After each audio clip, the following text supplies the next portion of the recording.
Ma tahtsin küsida sinu käest, kas sa oled noortetööga rohkem seotud juht nagu? Sest ma tajusin seda, et Jumala võidmine ja tema kutse on sinu üle ja tahan anda sulle selle edasi, et sa oleksid julgustatud. Ja kui tullakse ütlema, et sa ei ole sobiv või tuleb takistusi ette, siis teha seda, et see on Jumala kutse sinu üle. Nii, hakib. Läheb. No nii, tere kogudus. Nii hea on tegelikult vaadata siit praegu, muidu oled seljaga, ei tea üldse, kes sul siin selja taga on. Aitäh teie rõõmsate silmade eest, teie usalduse eest. Enne kui ma sõna juurde lähen, tahaksin, ma täna hommiku veel mõtlesin Argo neid sõnu autos, et kui me eile käisime Aegviidus, ma ei tohi vist liigutada.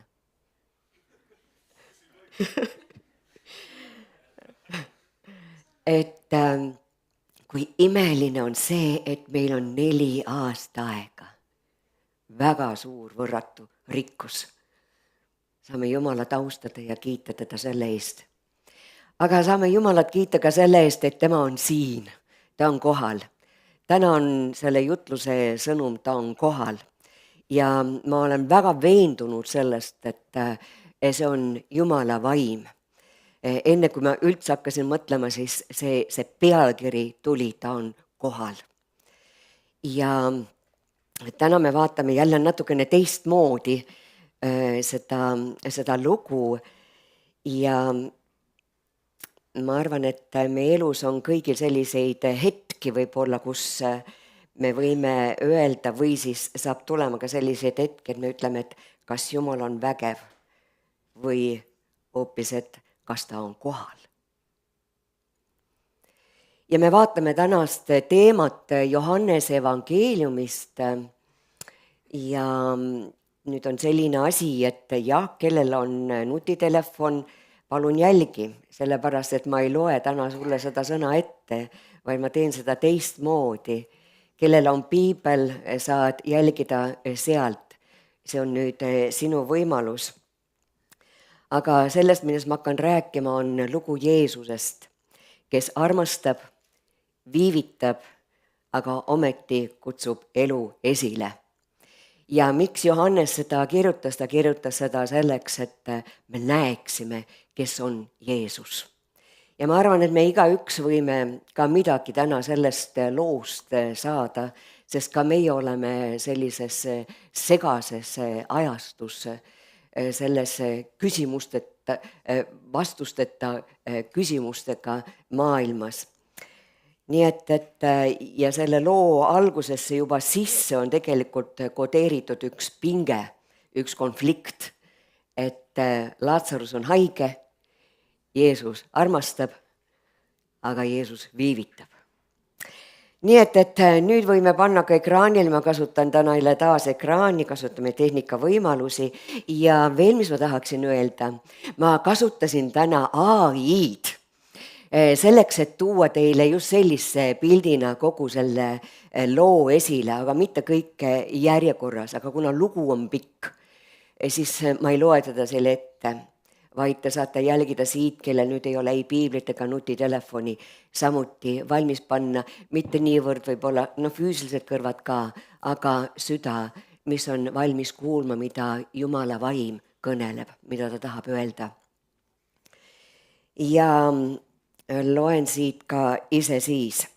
Ja tahtsin veel öelda seda, et AI ei ole inimene, tal on vead sees ja ta ei olnud suuteline parandama.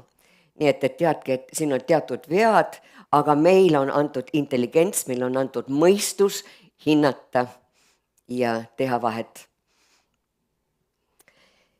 Aga alustame siis Johannes 11.1. Aga keegi mees oli haige, Laatsarus Betaaniast, Maarja ja tema õe Marta külast. Õed saatsid nüüd Jeesusele sõna. Issand, vaata, su sõber on haige.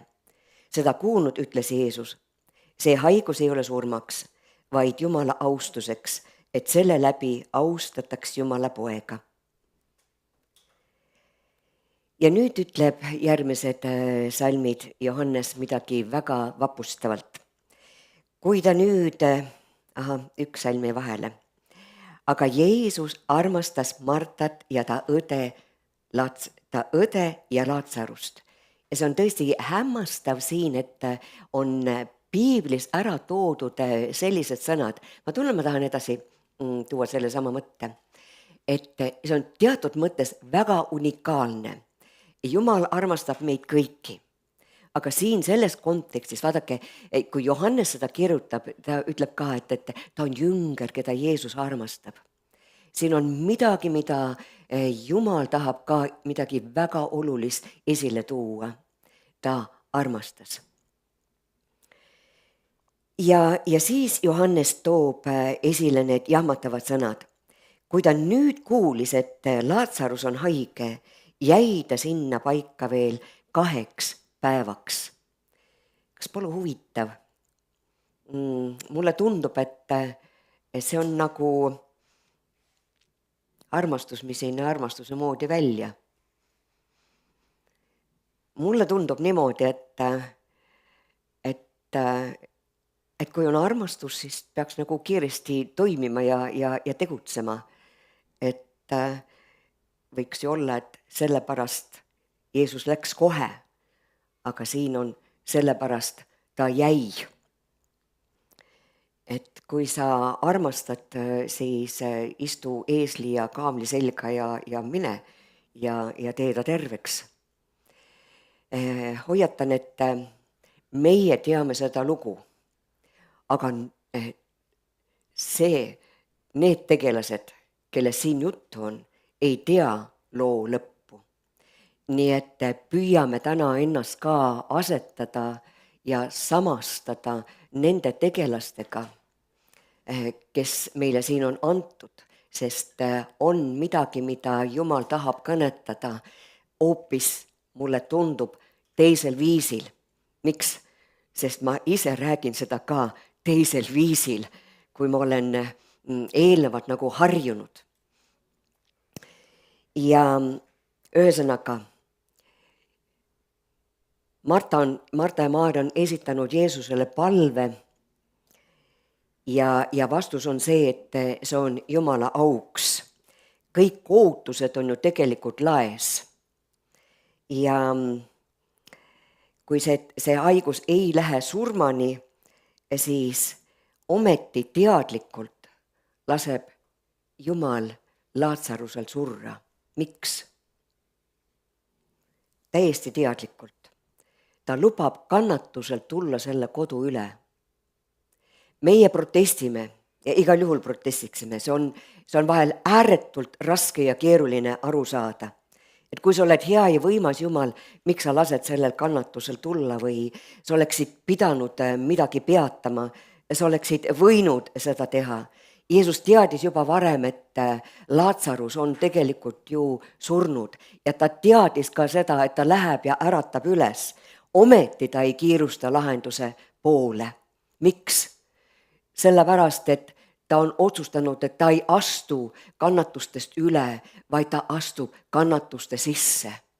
Et ta ei distantseeru inimese kannatustest, vaid ta jääb selle juurde.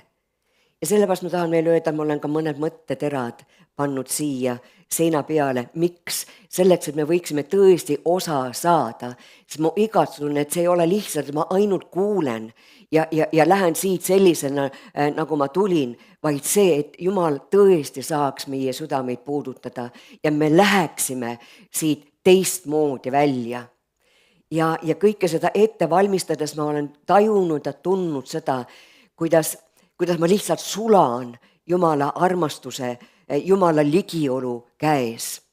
Ja nüüd need, kes võib-olla ainult kuulevad, loen ka ette, et kuigi Jumal teab, mis on tulemas ja ei ole veel kohal, ei tühistada seetõttu oma osalemist meie elus. Jeesuse viivitus ei ole külmus või eemalolek, vaid see on tegelikult sügav ustavus. Sügavam, kui me tegelikult mõistame või oleme seda mõistnud, aga Jumal tahabki ilmutada täna oma kohaloluga sellisel viisil, et me veel sügavamalt võiksime tajuda, kes on Jeesus.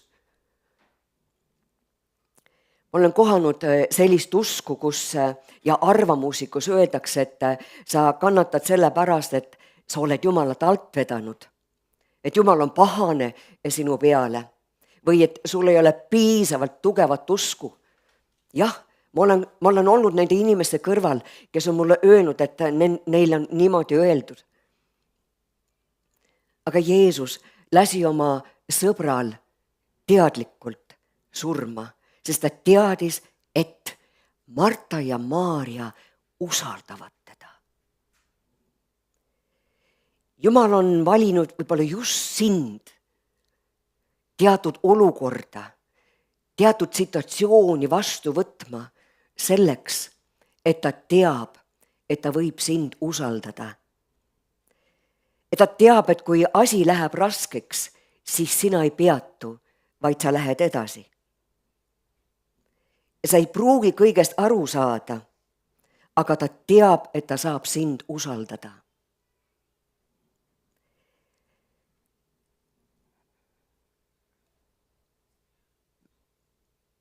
Ma ei tea, kas meie siin selles seltskonnas praegu teame kõike neid raamatuid armastuse keeltest. Mul ei tule see autor praegu meelde. Ei.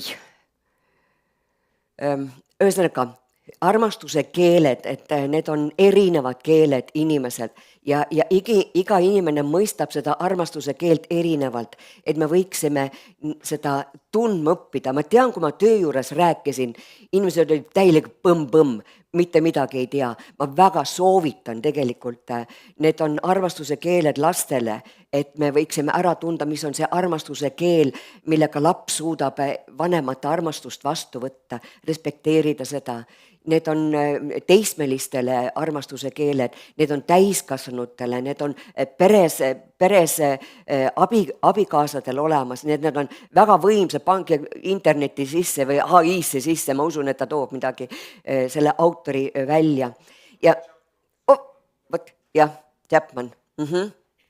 Väga hea, me teeme koostööd, see on super, et ei istu niisama, suur tänu. Ja see on see, et mida ma ise enda jaoks ka avastasin, et kas sa tead, Jumala armastuse keel on usaldus. Talle meeldib meid usaldada ja talle meeldib, kui meie usaldame teda. See on tema armastuse keel. Aga läheme edasi selle looga. Kui sa oleksid siin, kui nüüd Marta kuulis, et Jeesus tuleb, läks ta kohe talle vastu. Siis ütles Marta Jeesusele, issand, kui sina oleksid olnud siin, siis mu vend ei oleks surnud. Aga ma tean nüüdki, et Jumal annab sulle, mida sa iganes palud Jumalalt. Selles loos on kõigil üks ja sama mõtteviis, kui sa oleksid olnud siin.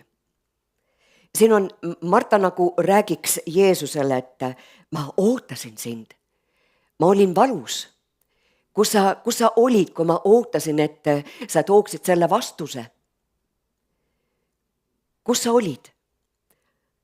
Aga ma tean seda, et see ei muuda minu arusaamist. Pange tähele, selles loos on ka see, et Marta ei ütle, et sa ei hooli minust. Aga ta ütleb seda, et ma usun, et sinu kohalolek võib kõike muuta.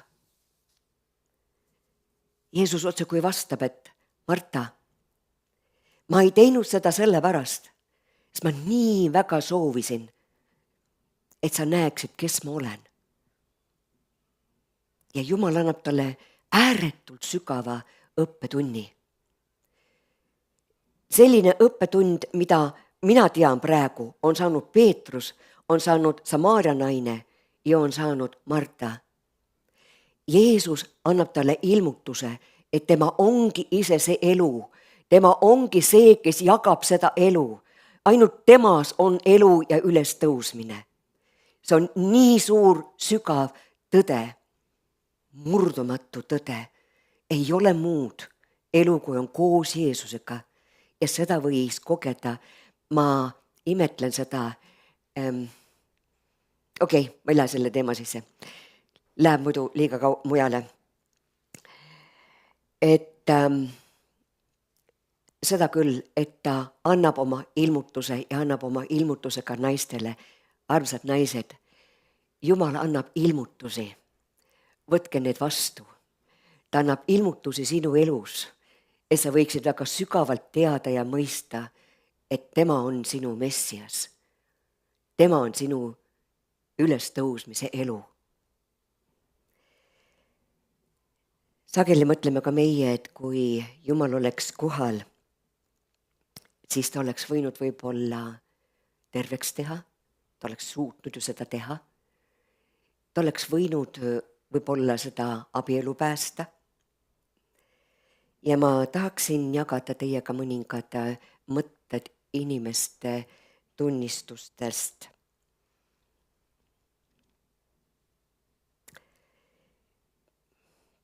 Teeme veel tagasi siit sellise lükke veel. Ja ma loen teile ette. Üks paar palvetas, et abielu paraneks ja selle asemel tuli lahutus. Aastaid hiljem pärast sügavat isiklikku tervenemist ütlevad mõlemad. Jumal ei päästnud meie abielu sel hetkel, aga ta päästis meid inimestena. Ja olen pannud siia veel ühe mõttetera, püüdke kinni. Jumal ei paranda alati seda, mida me tahame säilitada, vaid seda, mida me vajame, et elada. Need on sügavad tõed. Mees kaotas töö ja tervise ja maine ja ta küsis, miks Jumal ei peatanud seda enne. Ja hiljem ütleb ta, kui see poleks juhtunud, poleks ma kunagi tunnistanud, kui tühi ma olen. Jumal viivitab, sest ta tahab rohkem kui ainult ajutist parandust. Ja Maarjaga langeb Jeesuse jalge ette.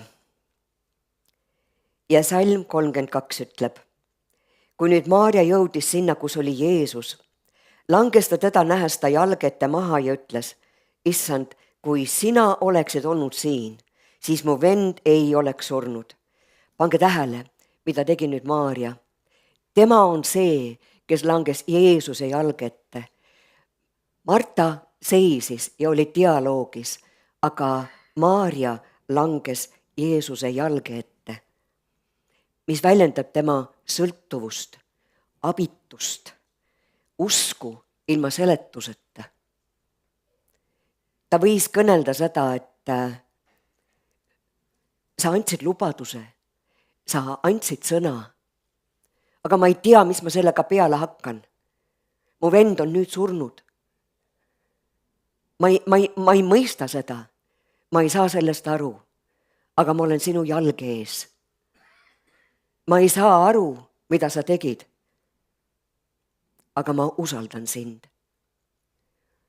See on haiget saanud usupalve. Tahan, et me mõistaksime seda, et ei ole alati, kui me ütleme Jumalale, et kui sa oleksid nii, et see on uskmatus. Ma tean, et paljud inimesed satuvad suurde pingesse selle tõttu. Aga need on palved, mida me oma elus üsna paljudel kordadel ilmselt peame palvetama. Ma tean, et sa suudad, aga ma ei tea, miks sa veel ei ole seda teinud. Ja kui palve ei saa vastatud, siis kas me eemaltume seetõttu Jumalast või me jääme tema juurde isegi küsimustega. Paljud armastavad külastada Jeesust, aga vähe on neid, kes jäävad tema lähedusse.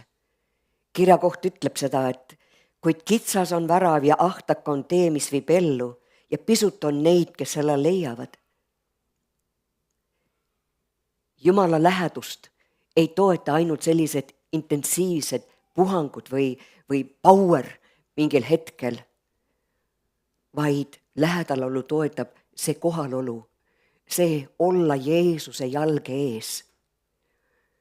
Ma sügavalt õppisin seda teemat käsitledes olema Jumala jalge ees ja imetlen seda, mida Jumal ka Maarja jaoks tegi. Vaadake, Maarja ei saanud vastust, aga mis ta sai? Ta sai Jeesuse enda. Ja see on suurim asi, kogeda Jeesust, kogeda tema elu osadust, tema reaalsust. Ja mida Jumal teeb? Ta annab kogu tähelepanu Maarjale. Ma tahan, et see oleks nii võimas tunnistus. Kui sa jääd Jeesuse jalge ette ja oled tema jalge ees, sa saad kogu Jumala, kogu universumi tähelepanu. Ja mis ta siis teeb?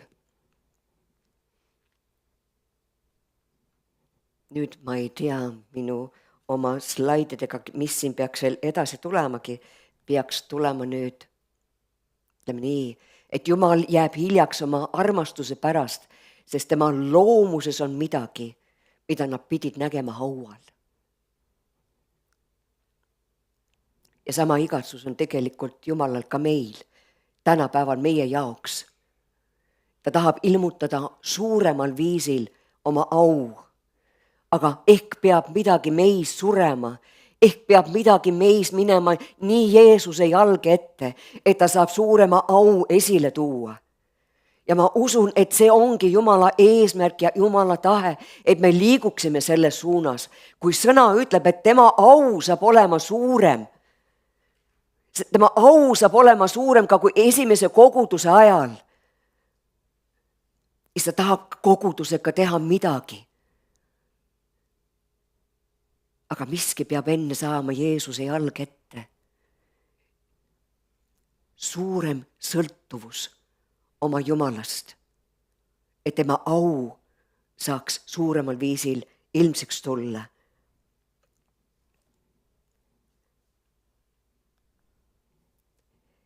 Kui nüüd Jeesus nägi teda ja temaga kaasa tulnud juute nutmas, ärritus ta vaimus ja võpatas ja ütles, kuhu te olete ta pannud? Nad ütlesid talle, issand, tule ja vaata. Ja Jeesus nuttis. Ja see, mida Jeesus tundis või see, mis ta nuttis, ei ole lihtsalt ainult kaastunde avaldus või emotsionaalne nõrkus, vaid ta tundis valu sinu vastu, sinu ja minu kannatuste vastu. Ta niivõrd armastab inimest. Traditsioonilised tõlked ütlevad selles kirjakohas, et ma loen veel, siit ei tule võib-olla nii välja, kui nüüd Jeesus nägi temaga kaasa tulnud juute nutmas, ärritus ta vaimus ja võpatas ja üks tõlge ütleb niimoodi, et ta oli sügavalt liigutatud ja kreekakeelne tõlge ütleb veel niimoodi, et ta ägestus vaimus. Et see ei ole selline närviline pahameel või emotsionaalne nõrkus, vaid ta vihastus selle surma vastu, ta vihastus selle haiguste, selle kannatuse vastu, mida inimkond kogeb selle tõttu, et on selles langenud maailmas, et ta ei lepi surmaga. Ja need pisarad on valupisarad kogu maailma vastu. Ja ometi ta ütleb, et ta on kohal, ta ei hiline. Ma ei tea, kas me näeme seda, aga ma nägin, millist kiindumust, millist sügavat kiindumust Jumal avaldab inimeste suhtes. Ma soovin, et me märkaksime seda tugevamalt kui seni, et universumi Jumal on niivõrd liigutatud sinu käekäigust, et ta ägab sinu pärast. Piibel ütleb 8:26, et ta oigab sinu pärast väega, mida me ei suuda sõnadesse panna. Ma otsisin välja laiendatud tõlke, passiooni tõlke, et kui me ei tea, kuidas palvetada, kui sa oled kannatuse, ebaselguse, vastusteta küsimuste keskel, siis samal viisil haarab Püha Vaim meid, meie inimlikus hapruses ja annab meile jõu meie nõrkuses. Sageli ei tea me isegi, kuidas palvetada või mida paluda, kuid Püha Vaim tõuseb meist esile ja palub meie eest erakordselt sügava eespalvega, ohkamistega, mis on sõnadest sügavamad. Kogu universumi Jumal on sinust liigutatud ja haaratud sellest, et sinu käekäik käiks hästi. Ma tean ühte naist, kel on tegelikult võimatu saada last. Väga palju erinevaid probleeme. Ja mingil viisil ta rasestus. Ja ta sünnitas surnud ja erivajadusega lapse enne tähtaega. Ja tema sees põles siiski üks suur igatsus. Arstid ütlesid, et ärge proovige. Ta igatses ja ta tuli eespalvele. Ja me palvetasime. Jumal on väeline ja suudab tuua esile seda, mida isegi arstiteadus ei suuda esile tuua. Ja see naine rasestus. Arstid ütlesid, et see ei ole võimalik, see ei lähe edasi, tal ei ole lihtsalt raseduse hormoone. Ja peale palvet toimus muutus. Ta kannab praegu 6. kuud ja ma palvetan, et see, mida Jumal on teinud, ja see läheks võiduka lõpuni. Ja ma usun, et see ongi Jumala tahe, sest ta on niivõrd liigutatud iga ühe üksiku käekäigust. Olen niivõrd veendunud selles. Ja kui Kristjan ütles, et ta tajus seda, et see kogudus ja meie katkised hinged inimeste eludes, kristlaste eludes, et need saaksid terveks, siis see ongi see aeg terveneda. Sest Jumal ilmutab ja ta tahab tõesti ilmutada oma väge sellisel viisil, mida me varem ei ole näinud. Kas see ei ole sügav lohutus, kui kogu universumi Jumal kõneleb täna sinuga nii sellisel viisil?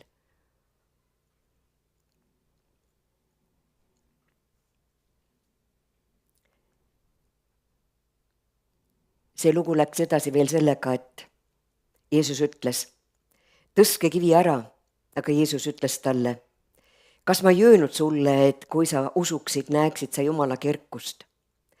Ja seda öelnud hõikas ta valju häälega, Lazarus, tule välja. Surnu tuli välja, jalad ja käed mähistega mähitud ja silmadega ümber oli seotud higirätik. Jeesus ütles neile, pääske ta lahti ning laske tal minna. Ma ei jää siia puudutama rohkem, see lugu lihtsalt lõpeb nii. Siit tuleb üks teine jutlus ja ma tean, see jutlus tuleb ühe teise koguduse jaoks. Aga selle koguduse jaoks, mis ma olen palunud, on täna olnud see sõnum ja ka see sõnum, et Jeesus annab elu ja kogudus aitab sellel elul vabaneda. Jeesus ütles, pääske teie lahti. Ja ta on andnud igale ühele, absoluutselt igale ühele selle õiguse aidata lahti, pääseda inimestel valudest, kannatustest, haigustest, pimedustest. Ma tajusin seda, ja arvan, et see nii ongi, et see on täna selle koguduse jaoks olnud jutlus hingehoidlikus keeles. Ja et Jumal ütleb, ma näen sind.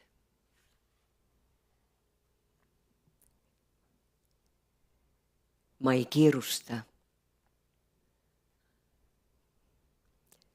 ma ei lahku.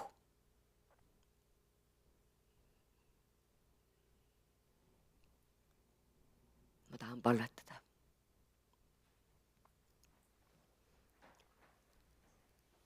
Te võite olla täpselt nii, nagu olete.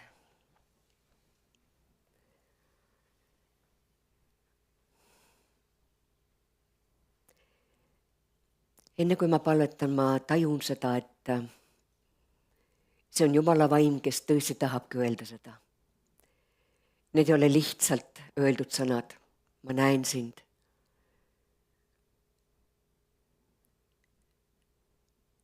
Ja ma ei lahku. Ja ta tahab julgustada, et ta ei lahku. Ta ei lahku ka siit kogudusest. Ta ei lahku sinu elust. Vaid ole nüüd tema käes.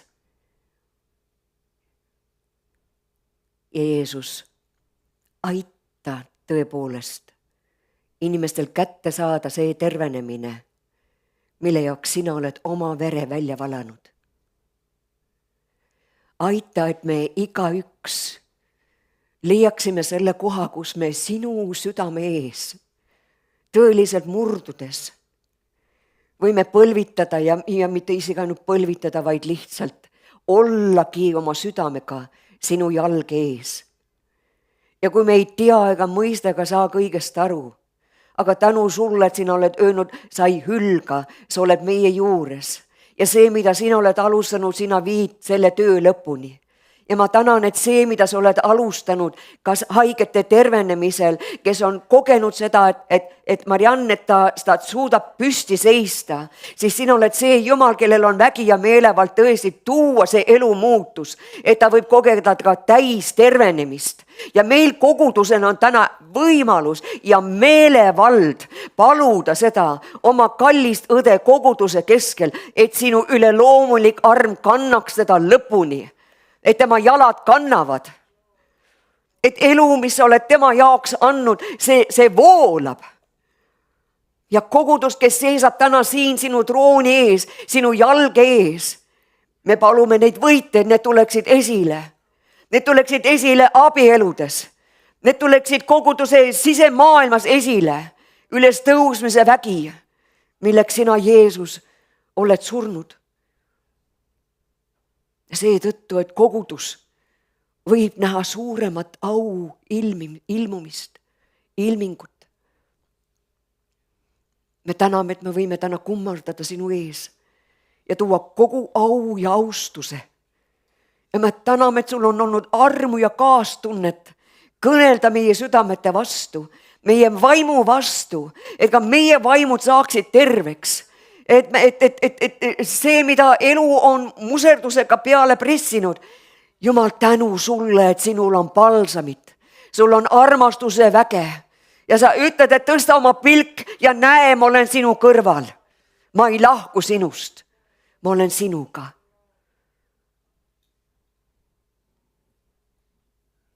Tänu, Jeesus, sinu rikkaliku, hoopis teistsuguse kohalolu eest. Aitäh sulle. Amen.